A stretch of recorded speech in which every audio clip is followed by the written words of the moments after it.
comment.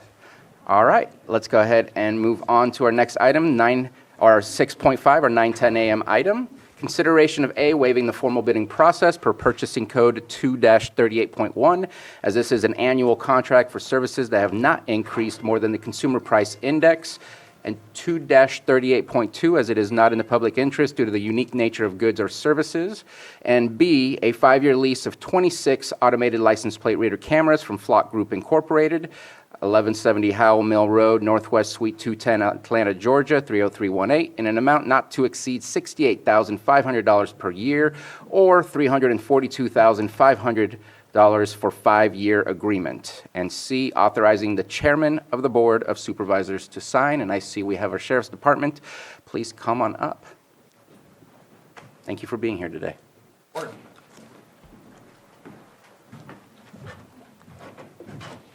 Anywhere you'd like to sit.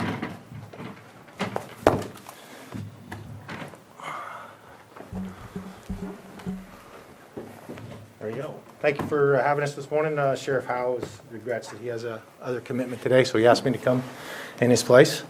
Appreciate the consideration of this. This actually represents an increase from Flock of $500 per camera, and by entering into a 5-year contract with Flock, it's going to save us $13,000 a year. Like, as you said, I believe $68,000 over that entire period. So we do recommend it. Okay. Do you have any details on Flock? I know that there has been conversations and probably thoughts on the privacy issues. Just want to know, just for the public is aware, how long we keep, who has access to it, and also maybe some of the benefits that your department has seen from utilizing those cameras. I think it's important to see the cost benefit of that. Yeah, absolutely. We are actually more restrictive in Lake County than a lot of other agencies. In Lake County, the only people that are allowed to have access to Flock within the employees of the Sheriff's Office are deputies and our dispatch center. Prior to being allowed to have access to Flock, they're required to receive training on the do's and don'ts, what they're allowed to do, what they're not allowed to do, and it's limited to investigative purposes only. So for the community, mindset is that our deputies are not going into Flock and just randomly searching Flock video to try and drum up some type of investigation. In order to enter into Flock, they have to have a investigative purpose. When they enter into Flock, it's required that they enter data as far as an incident that they're investigating or a criminal report that they're investigating into Flock, so that's trackable. It's then auditable by Lieutenant Dutra, who is our Flock manager for the Sheriff's Office, and then that can be audited by him. Flock keeps that data basically forever. So we can go back a year or 2 years and we can audit that data and see if any of our employees are misusing the Flock system. So it's very controlled in that sense. And then we actually only retain our data for 30 days. A lot of agencies we've seen throughout the state of California tend to retain their data for a year or more. We're very restrictive in that. We decided within the department that we don't have a need for it longer than 30 days. If any of the images are deemed to be part of a criminal investigation, then those images are extracted from the Flock system, put onto some type of media, and then booked in as evidence as part of that investigation or that criminal report. So that data is gone after, as I said, 30 days. We only retain it for that amount of time. And then I'll turn it over to Lieutenant Dutra. He has some basic numbers on how it's been beneficial to the department and to the county as far as investigations and some of the information that we've gotten off of the Flock system and crimes that we've solved. A lot of the investigations that we've used it for range everywhere from robberies to shootings to homicides to other heinous crimes. It's been helpful in recovering no less than at least $100,000 of stolen property recently, things of that nature. And just 2 cases I would like to pinpoint or highlight with the Flock system that we've used. I'm sure a lot of people are aware of the hit and run that we had in Clear Lake Oaks, where we collaborated with the California Highway Patrol. Flock was very instrumental in identifying the suspect in that case. And then we also had a shooting incident that occurred in Clear Lake Oaks where the Flock system was also very instrumental in identifying that suspect and leading us in that investigation and making an arrest in that case. So without those, the Flock system, those investigations would have been a lot more difficult, taken a lot more time, and would not have come to a conclusion as rapidly as they did. Thank you very much for your presentation and your comments. Are there any questions from the board? Well, Supervisor Green, you had something? No? Supervisor Plaska? I'm just so glad that we've been able to expand this program. I was just asking Vice Chair Crandall, did the flock system start up in your district? Or No, you had added with your discretionary funds? Yes, Expanded the system? this contract, I think that they're renewing was the initial purchase for it, and then the cameras that are in District 3 were outside of that, but they do have complete access to that as well. So are those cameras part of this contract? No. Or are they separate? No, separate. So are they renewing with your discretionary funds? No, this isn't, this, Oh, it's different. no, only the 19 are part of the discretionary funds. These are the sheriff's. Okay. Well, thanks for explaining also the public trust part of this, about how it's not available for everybody. It's not even on your system for more than 30 days. So I really appreciate it, and thank you so much for being here. We do take that very seriously, and we understand the concerns of the community when it comes to that, and, especially surveillance, and we don't want to be a surveillance state, but it is a very useful investigative tool for us, but we do have a lot of controls, and we want to, assure the community of that. It is a lot of controls to ensure that it's not being misused. And I appreciate the response. I think the cost benefit is absolutely in the positive.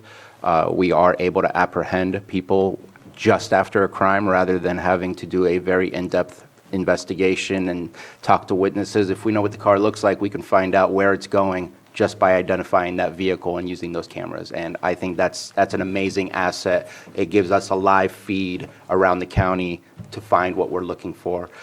So again, the cost benefit, when I'm looking at all the numbers, when I'm looking at how it's helping in enforcing our laws, it's helping us out, and I see this as an absolute benefit. So looking forward to approving this for you guys today. Thank you. Any other questions? Oh, yes, I don't know, were you first? I think you were. Vice Chair. Go. So what I was going to say is, in mentioning that, that was one of the other reasons why I added the other in my district, so that they had more access. They have all around the Highway 20 right now, basically, right? That's what this is. And so the cameras in my district are egress and ingress, so that way they have other options on our county roads in my district, so they can pinpoint if they need anything from there as well. So it was just an extra added deal to theirs. But this was Sheriff Martin's baby initially, right? Yes. Yeah. Supervisor Green? Yeah, thank you. I appreciate that your department's policies may be stricter than other departments, but that just kind of highlights to me the fact there may be some variation in how this technology is applied around the state. So what type of data sharing goes on between agencies? You put in say an armed robbery or whatever you want to call it, it goes out not just within the county, but to other law enforcement agencies in the state, so that their cameras can come up with a hit on that, right? Yes. Yes. Okay. And then we collaborate within Lake County. We have access to the Clear Lake cameras and Lakeport cameras, and then they have access to our cameras, so that we're all on the same page when we're conducting investigations, because a lot of, people that are committing crimes are, crossing into the cities, and then especially with Mendocino County and in Lake County, we see a lot of crossover there too. So we do collaborate with other agencies. We do not collaborate outside the state of California. So between the 26 cameras here and whatever amount of cameras the two cities are providing, I think it's about 10 or 12 for Lakeport. I don't know what it is for Clear Lake. Don't know. I don't have those numbers. Yeah. It's a good number. It's a good number. So I guess I appreciate the policy. I'd love to see the policy at some point. Maybe I can follow up with you on that. But this is a tough one. And when I was on Lakeport City Council, I struggled with their cameras as well. So and it's nice to say that this is limited in use and that only justified investigations happen out of this technology. But make no mistake, these are standing surveillance cameras all around the county and in our cities. And even the limited use of this technology kind of signals that we're crossing a threshold into a new age. And it may be a moot point. I'm very much behind the curve on all this stuff. I'm very much an outlier, in essence, because we're transitioning to kind of a self-surveillance state as well, with social media and what people do with their cameras and their home surveillance systems. But this is a big chunk of change for a big chunk of cameras. And I just want to signal that my vote today will reflect that. Thank you. I understand that, and We understand the community's point of that, and that's why we're very restrictive with our policies and how we control it and how we audit it to ensure that we weren't crossing the lines or that we wouldn't in the future. We understand that. And if anybody wants to see our policy, we have it on our website. It's on the Sheriff's Office website under Transparency LPRs. And then I have a copy, if you'd like, I can give it before we leave here today, so you can review that. But it is online for anybody to see, along with all of our policies. And one of the things that I'm always thinking about when I think of these camera systems is our vacancies that we have at the Sheriff's Department. This is a force multiplier. This helps you with doing the job that you can't do if all we do is rely on people on the streets patrolling. We're struggling to fix that vacancy rate. We work hard on that, but this is the helpful tool to allow you to do the job at a better rate. And so I appreciate what it does. I think it's absolutely useful. I like the restrictions, appreciate the comments and explaining the policy.